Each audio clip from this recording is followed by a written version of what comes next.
Hello दोस्तों, हम Lucent का जैसे रिवीजन करा रहे हैं तो आप अगर साफ ना दिखे तो इसका क्वालिटी बढ़ा लीजिएगा। और चलिए स्टार्ट करते हैं। चैप्टर वाइज लूसेंट हम कंप्लीट कर रहे हैं। तो हड़प्पावासी किन धातुओं का आयात करते थे? तो चांदी, टीन और सोना तीनों का करते थे। हड़प्पावासी किन धातुओं का आयात करते थे? तो चांदी, टीन, सोना का करते थे। उसके बाद यहाँ पे 60 नंबर देखिएगा। हड़प्पावासी लाजवाब भवन निर्माण की सामग्री का आयात कहाँ से करते थे? तो हिंदू कुश क्षेत्र के बदख्ता से करते थे। हड़प्पावासी लाजवाब भवन निर्माण की सामग्री का आयात कहाँ से करते थे? तो हिंदू कुश क्षेत्र के बदख्ता से करते थे। उसके बाद अफगानिस्तान स्थित सिंधु सभ्यता से संबंधित स्थल है। तो मुंडिगाक, यहाँ पे मुंडिगाक और सुतगोई दोनों से करते थे। अफगानिस्तान स्थित सिंधु सभ्यता से संबंधित स्थल है। तो मुंडिगाक और सुतगोई दोनों था, ये भी दोनों था। यहाँ पे कौन कौन से नगर सिंधु सभ्यता के बंदरगाह नगर थे? तो इनमें से सभी थे लोथल, सुतका, गेंडोर, अलाहादीनो एवं बालकोट, कुंतासी। इनमें से सभी थे। कौन कौन नगर सिंधु सभ्यता के बंदरगाह नगर थे? तो लोथल, सुतका, गेंदोर, अलाहादीनो, बालाकोट, कुंतासी, इनमें से सभी थे। उसके बाद मोहनजोदड़ो से प्राप्त पशुपति शिव, आद्र, शिव मोहर में किन जानवरों का अंकन हुआ था? तो इनमें से सभी का हुआ था। व्याघ्र, हाथी का, हिरण का, गेंडा एवं भैंसा, इनमें से सभी का। मोहनजोदड़ो से प्राप्त पशुपति शिव, आदि, शिव मोहर में किन किन जानवरों का अंकन हुआ था? तब व्याघ्र, हाथी, गेंदा, भैंसा, हिरण, इनमें से सभी का हुआ था। उसके बाद यहाँ किस हड़प्पाकालीन स्थल से नृत्य मुर्दावासी स्त्री की कांस्य मूर्ति प्राप्त हुई थी? तो मोहनजोदड़ो से हुई थी। किस हड़प्पाकालीन स्थल से नृत्य मुर्दा वाली स्त्री की कांस्य मूर्ति प्राप्त हुई थी? मोहनजोदड़ो से हुई थी। किस हड़प्पाकालीन स्थल से पुजारी की प्रस्तम मूर्ति प्राप्त हुई थी? तो हड़प्पा से हुई थी कि मोहनजोदड़ो से ही हुई थी।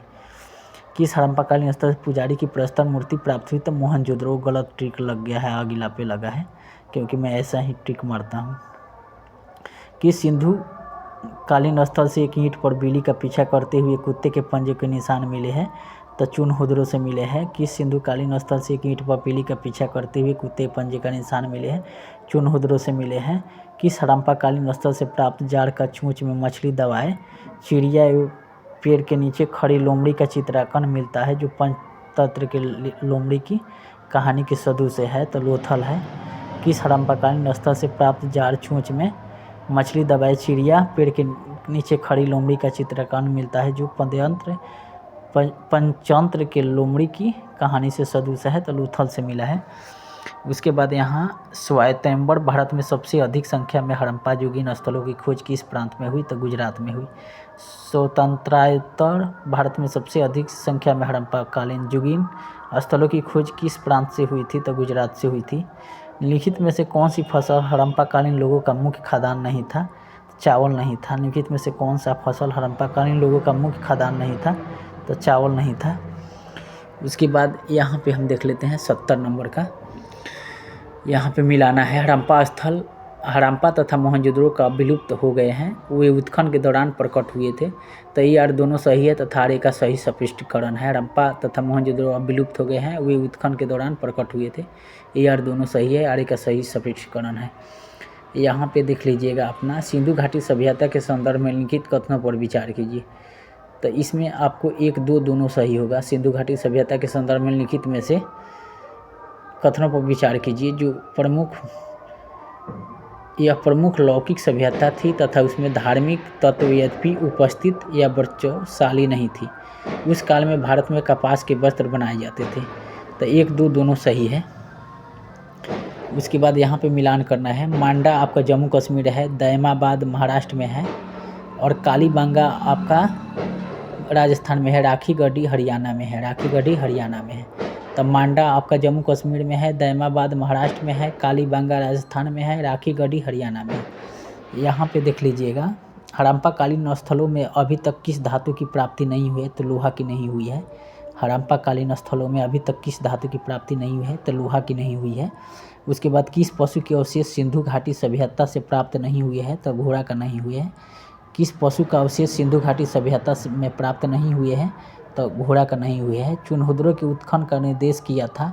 तो जीएस मेके ने किया था। चुनहुदरो के उत्खनन का निर्देश किया था? तो जीएच मेके ने किया था। निम्नलिखित हड़प्पा स्थलों में कौन सा मानका निर्माण का एक विशिष्ट केंद्र था? तो लोथल था। निम्नलिखित हड़प्पा स्थलों में से कौन सा मानका का निर्माण का एक विशिष्ट केंद्र था? तो लोथल था। निम्नलिखित में से कौन हड़प्पा संस्कृति के पूर्वी सीमांत का निर्धारण करता है? तो यहाँ पे आलमगीरपुर करता है। निम्नलिखित में से कौन सा हड़प्पा संस्कृति के पूर्वी सीमांत का निर्धारण करता है? तो आलमगीरपुर करता है। रुकिए आपको 77 का देख लें, 77 का भी ही सही है। अब ये जो बच्चा है 1-2 इसी में हम करा दे रहे हैं, एक चैप्टर एक बार में करा देते हैं, तो इसको हम करा दे रहे हैं। पूर्वी वैदिक या ऋग्वैदिक संस्कृति का काल किसे माना जाता है? तो 1500 से 1000 ईसा पूर्व। पूर्व वैदिक ऋग्वैदिक संस्कृति के काल किसे माना जाता है? तो 1500 से 1000। पूर्व वैदिक ऋग्वैदिक संस्कृति के काल किसे माना जाता है? तो 1500 से 1000 ईसा पूर्व। उत्तर वैदिक संस्कृति का काल किसे माना जाता है? 1000 से 600 ईसा पूर्व। उत्तर वैदिक संस्कृति का काल किसे माना जाता है? तो 1000 से 600 ईसा पूर्व। तो दोनों याद करिएगा, पूर्व वैदिक और ऋग्वैदिक कहेगा तो 1500 से 1000, और उत्तर वैदिक कहेगा तो 1000 से 600 ईसा पूर्व। उसके बाद यहाँ 2 और है। आर्य शब्द का शाब्दिक अर्थ है तो श्रेष्ठ या कुलीन होगा आपका, श्रेष्ठ या कुलीन याद रखिएगा। आर्य शब्द का शाब्दिक अर्थ है श्रेष्ठ या कुलीन। प्रारंभिक आर्यों के बारे में निम्न कथनों में से कौन सा सही नहीं है? तो वे मुख्यतः नगरों में निवास करते थे। प्रारंभिक आर्यों के बारे में निम्न कथनों में से कौन सा सही नहीं है? तो वे मुख्यतः नगरों में निवास करते थे, ये सही नहीं है। वे संस्कृत बोलने वाले थे, घुड़सवारी किया करते थे, वे कई झुंडों में भारत पहुँचे, लेकिन डी नंबर सही नहीं, वे मुख्यतः नगर में निवास करते थे, ये गलत बात है।